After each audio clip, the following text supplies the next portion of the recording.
In today's episode, I take a sledgehammer to the old septic tank. Josephine joins us again, gets her hands on a power washer. We start to unearth what lies beneath our floors. I get acquainted with what quickly becomes my nemesis, and we swap our sledgehammer for paddles as we take in the breathtaking views along the Dordogne River. Hi, I'm Nick. Originally from England, I spent the vast majority of my life living and working in London.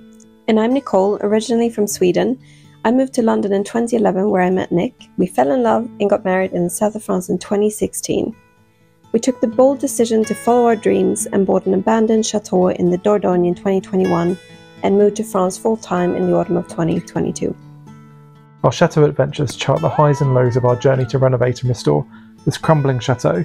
We'll be learning a whole new set of skills and testing our resilience along the way as we take on the renovation of a lifetime to breathe new life into this historic building, while trying to balance all of that with the joys and challenges of parenthood and running our own well-being leadership business. Hey, welcome to the latest episode. It's just me by myself today because I'm in Glasgow and Nicole is back in France with Noah at the Chateau. And I've got the editing software, so I'm responsible for pulling together today's episode. I hope you enjoy it. It was March, and it had been a good 6 weeks since we were last at the Chateau, and our muscles had just about recovered from our efforts. We took the opportunity to visit Sweden and its icy weather and met up with Rufus and Josephine before heading back to the UK, which was a little bit of a tough time for me and my family, as my dad was in hospital for lung cancer. We had my stepmom staying with us so that we could visit my dad on a daily basis as he was recovering in hospital from his operation. Good news, it was a success, and in fact 2 years later he is, almost 2 years later, he has the all clear. And then it was time to head to the Chateau, and Josephine had joined us briefly in London to make our way to Bergerac together. We'd rented a gite in a village nearby, which had a log fire, which we were quick to light and huddle round. Up the next day, and it was so nice to be greeted by spring ahead of the Chateau, but there wasn't much respite as I was pretty much straight on to getting very closely acquainted with the old septic tank, which needed demolishing. We are so thankfully on the mains sewage system, which is a complete stroke of luck considering we're in a tiny little village in rural France. But the village had, for some reason, about 10 years ago, decided to basically create a sewage system for the village, even if there's only, I think, 15 to 20 houses there. But it meant that we didn't need the septic tank there, and indeed it was massively in the way of a door which we're planning to use in future. So, I set to work.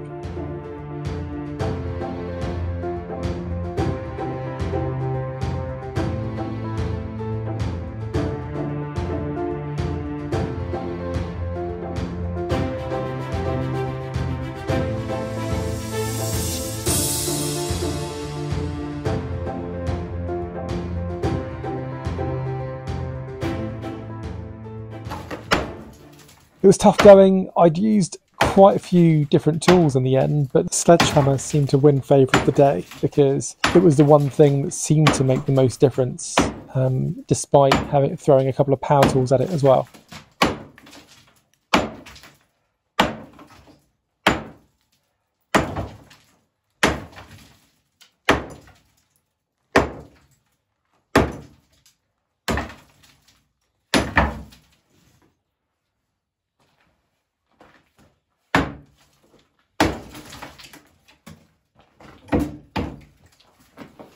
But it was tough going.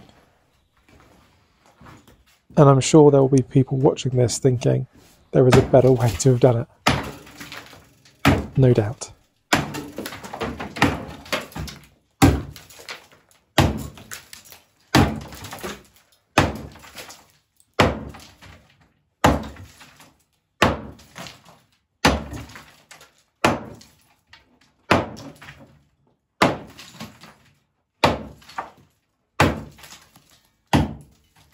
That being said, it's quite therapeutic. Maybe good for an anger management course.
With most of it demolished, I turned to both Josephine and Nicole to help me with the clear-up operation. They'd been busy throwing stones down from the first floor where we'd uncovered some of the previous doorways, and they put a mattress out to try and break the fall. So we do want to try as much as possible to keep those amazing stones for future projects. And then back at the gite where we were staying, we'd been gifted a bottle of wine from the owners of the gite, and we hadn't made the connection, but essentially HM wine is a really renowned wine in the region. We opened it just thinking, well, this tastes quite nice, not recognising the fact that actually most of the local restaurants serve it because it is such a delicious wine. So we were quite spoilt in that respect. The next day it was back to the clean-up operation, filling buckets of rubble with a shovel. We had a skip, so that was quickly getting filled up from all the works. But we were making sure to take in regular breaks, and we made a trip to Ime and the restaurant Walnut, which is run by a lovely Californian and English couple. He makes some delicious food, which we are always very keen to enjoy. And the sunsets have been beautiful with the gite. We then decided that we needed a power washer just to clean up the stones on the outside of the chateau.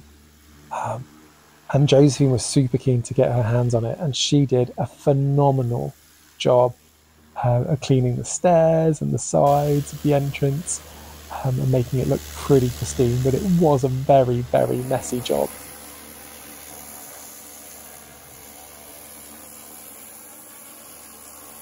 The other thing that they've been busy doing, in addition to moving rocks and helping me clear the future chaufferie from the demolition of the septic tank, was to very neatly categorise all of the materials that we were amassing from the renovation so far in the garage. And they did a great job of that, which is fantastic. And then it was almost time for Josephine to head off. So we treated her one last meal, again, this time in Easy Jack, one of our favourite restaurants at the Atelier. And again, the food was absolutely sublime. Highly recommended if you're ever in the area. From there, we dropped Josephine off at the airport, and with Josephine gone, we were back at the chateau. And it was time for us to tackle the wine vats, which were in the way of our future plans for a gite. And in fairness, at that point, we hadn't realised that that's where we would in fact be living just 12 months later. But it turns out it was a good project to start. And Nicole started by, as you can probably imagine, making sure the area was spick and span before I got stuck in. And John had actually previously, in our last visit in January, made a couple of dents in the wine vat, but it was so hard. Reinforced concrete, about 10 to 12 centimetres thick. It was so slow going, and while John did make a dent, and I managed to make a little dent too, we didn't get very far at all. So I set to work attempting with various different tools, power tools, to try and make a bit of a dent in it. And I did, in fairness, succeed, but it did take an awful lot of effort in firepower.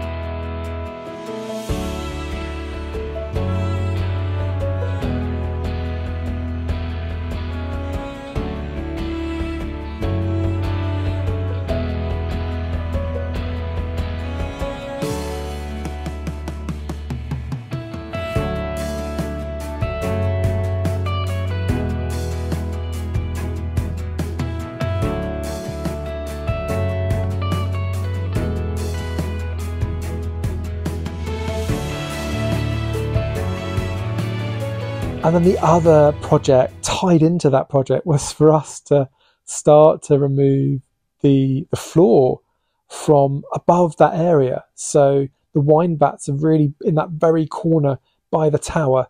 And above that, essentially, was a whole, well, turns out quite a thick floor made of earth and stones and rubble and everything else. And we needed to be able to get to the wine vats from above, but also replace a couple of the beams which had fractured in places. And so we actually needed to be able to access from above as well as from down below. And so we got to work, and Nicole mostly got to work on doing that. And it was slow and steady work. How are you feeling? Knackered. But pretty good for a morning's work? Yeah. No, you should be proud. Yeah, super proud.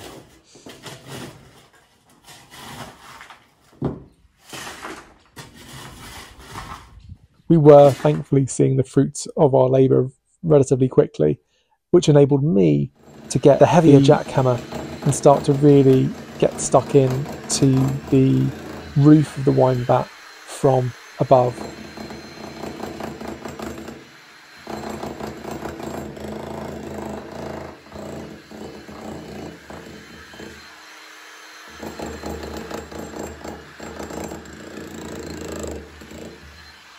Having made great progress on one out of the two roofs, it was almost time to go, but we wanted to give ourselves one day off. And so we set off to go kayaking along the Dordogne, which we hadn't done before, but lots of people recommended. And it was stunning. The weather was perfect. The temperature was beautiful. And the sights were stunning.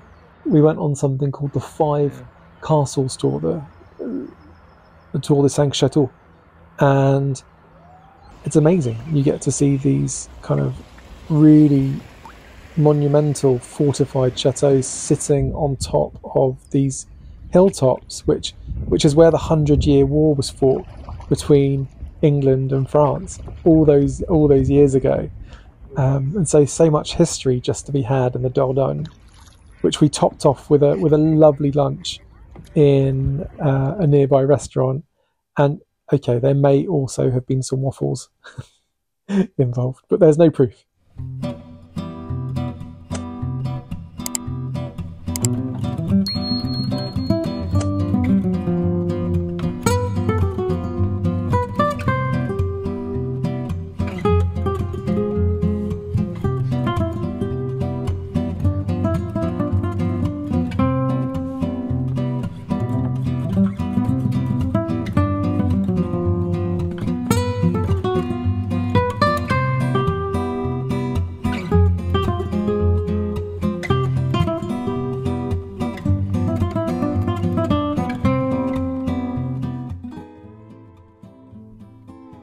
I can't quite believe I forgot some of the footage we had. But yeah, no, we opened up another doorway. In fact, there I am, sitting in the doorway, having opened it up, and Josephine and Nicole threw a lot of the stones out the window onto a mattress. And then I also went about, and we realised just how deep the earth floor was underneath those tiles. I kind of needed to go and investigate across the rest of the first floor to understand just what we were dealing with. So I made a whole load of additional holes to check how deep the floor was, so that we had a vague idea of how much work would be needed, and if indeed we had enough clearance for the underfloor heating that we were planning to put in due course.